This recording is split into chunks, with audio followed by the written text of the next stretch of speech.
અમદાવાદ શહેરના નારોલ વિસ્તારમાં શિવાલિક રેસિડેન્સીના ફ્લેટમાં મોડી રાત્રે 3 મિત્રો મસ્તી કરી રહ્યા હતા ત્યારે દેશી તમંચાથી અચાનક ફાયરિંગ થતા એક સગીરને ગોળી વાગી અને તે જમીન પર ઢળી ગયો હતો.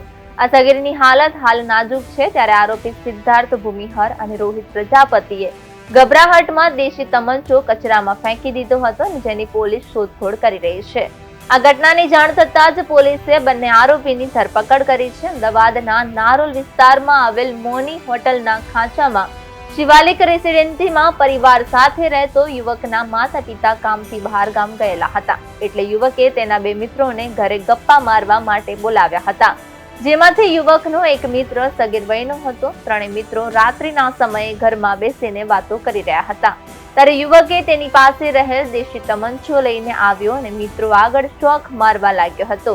જોતજોતામાં તમંચામાં એક રાઉન્ડ ફાયર થયો અને સામે ઉભેલા સગીર મિત્રને ગોળી લાગી ગઈ હતી. ફાયરિંગનો અવાજ અને તે પણ રાત્રિના સમયે આવતા પાડોશીઓ ગભરાઈ ગયા અને યુવકના ઘરે દોડી આવ્યા હતા. સ્થાનિકો આવી પહોંચતા ગભરાઈ રહેલા સિદ્ધાર્થ ભૂમિહર અને તેનો મિત્ર રોહિત પ્રજાપતિએ બંને ભેગા મળીને તમંચો કચરાની ટોકરીમાં નાખી દીધો હતો.